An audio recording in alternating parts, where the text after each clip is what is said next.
If you're planning desserts for a casual or rustic wedding, well, the key is to think untraditionally. So how about some doughnuts? Don't those sound like fun? And my goodness, my salted caramel donuts, Chef. well, they will have you saying I do to quite a few. Anna Olson. Now, this style of donut is a yeast-raised donut. So I'm gonna start off with the dough.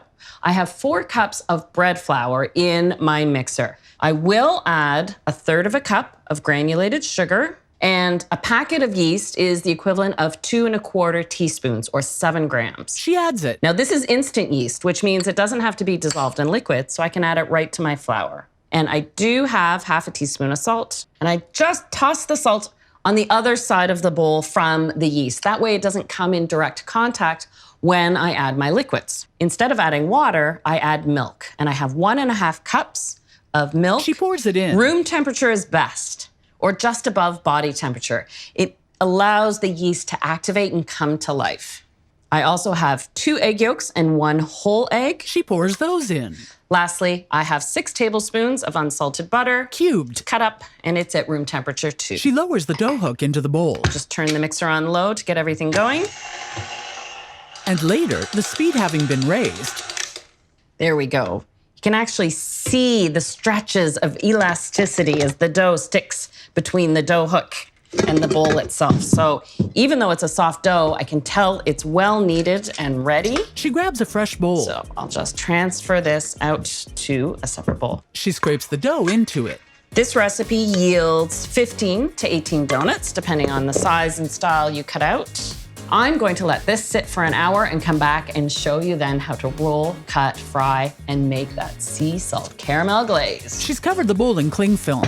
She sets it down and heads out. And later, Woo! Look at this dough. it's risen. Now, you'll find that if you let your dough rise in the fridge overnight, it won't come up quite so much. It'll be a little more subdued, but it will still be ready to roll. She pulls the cling film off the top of the sticky dough. Peel this away. And the minute you turn this dough out, it will start deflating. And I have no problem with generously flouring my work surface. I do not want this dough to stick. Now she scrapes the dough from her bowl onto it. Go. Flour the top. Of the big ball of dough. And just so long as it's got a good amount of flour underneath and on top, you're ready to roll. You don't want to start kneading the dough now. She starts to roll it. So I roll the dough out to about 1/2 inch thick. I want donuts with presents. And later, Okay, this is about 1/2 inch thick. she spreads the edges. Let it relax, give it a little shake. Now I've got a 3-inch cookie cutter. Round. And I've got a large piping tip. If you have a donut cutter, of course you can use one. It's got the built-in hole in the center. I don't. This will work just fine. And now I'll just cut as many as I can. First, the large rounds. Quite closely together. You can dip your cookie cutter in the flour. And now to cut out the holes. She presses her piping tip into the center of the large rounds. Ooh, you could save those and fry them up. The small rounds of dough she's pulled out to make the holes in the center of the donuts. I have 11 from the first roll. For the second roll, you want to allow a little time for the dough to relax. Really, this dough only needs about 20 minutes to rest. The leftover dough. But it's just as well, because that way you have a controlled process. You can fry the first batch, and don't forget, we have to make the sea salt caramel glaze for these donuts. So I'm gonna pop these The first batch. to the side and cover them with a tea towel and just give them a little time to rise. Have a little nap. Next, Time for that sea salt caramel glaze. I'll add 2 tablespoons of water. to a medium pot. You don't have to measure that. It's just enough to cover. The pot's bottom. So when you add your 1/2 cup of granulated sugar, it immediately starts dissolving. She pours it in. In addition to that, to help keep the sugar liquefied as I'm caramelizing it, I add 2 teaspoons of lemon juice. I'll bring the sugar up to a full boil over a high heat. And later, there's no need to stir. She takes it off. I have 1/4 cup of whipping cream and 1/2 cup of unsalted butter. She adds the cream and whisks it in. Be careful of the bubbles boiling up. So if you're choosing a pot size, a bigger one is always better. Okay, now that the bubbles are slowing down, I can add my butter. And I don't add it all at once, She adds it in pieces. just a little at a time. And they melt as she whisks them in. Okay, now that the butter is fully melted, and I've got this lusciously rich caramel sauce, I will add my sea salt. A generous pinch. There we go. And now I'll let this sit as I finish up the glaze base. So I've got 1.5 cups of icing sugar and 6 tablespoons of milk, a splash of vanilla. All combined in a new bowl.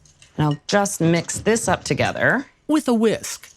There we go. And it is quite fluid. So this is a donut that doesn't have just the top dipped in, but the whole donut is just going to get bathed in this sea salt caramel glaze. So now that that's blended, I can add my still warm caramel sauce to this. She keeps whisking as she pours the caramel from the pot into the bowl. And that's the sea salt caramel glaze. Time to check on those resting donuts. She grabs the tea towel covered pan. Here they are. When you want to gently touch a donut and when you leave a fingerprint, then you know it's time to fry. Don't worry, it bounces back. I have my pot of vegetable oil heating up. Using a slotted spoon or a tool like this, a spider, makes it easy. And what I like to do first, dip it in the oil, so that way you know the donut won't stick. Place the donut on the oil and then just gently drop it in. It's easier to drop the donut onto the spoon and then into the oil.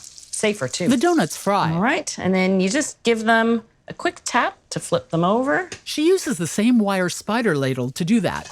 Look at how they puff up. One side is now golden. Before, after. Before, after. And minutes later, she removes them. There you go. Once they're done, woo, you can feel how light they are. She sets each down. Put them onto the cooling rack so they have another chance to drain. And you do need them to cool a little bit before you dip them. Later. I'll let the second batch take a few minutes to cool, but now that it's been about 5 minutes, the first batch is ready to dip. And I'll be honest, I have tried with tongs and forks and to be all dainty and delicate about it. She grabs one by hand. You just gotta get in there. This is why the donut has the hole. Which she grabs with a And finger. you dunk and flip, dunk and flip. Give it a good shake To glaze each one.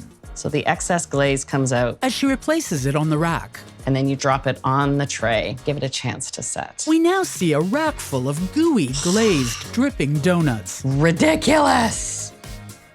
And the finishing touch, after the glaze has had a chance to drip, just that final sprinkle of sea salt. This is why I like the flaked salt. Wow, now that is not a traditional dessert for a wedding. Sea salt caramel donuts. You can really get creative with the presentation, of course. You could do bakery boxes right at the table. You can make a tower out of the donuts in place of a wedding cake. Of course, there's the popular donut wall with the hooks out of it that you hang the donuts on. You know what? She grabs one. There's also just picking one up and eating it while it's still warm. She pulls it apart. Oh, and the caramel hasn't even set yet. Look at how fluffy and light they are. But crispy on the outside. Oh, who could resist a donut? This really turns any day into a special occasion. You don't have to wait for a wedding. She pops a piece into her mouth, chews, and furrows her brow. Oh, heavens. Then she goes for a second piece.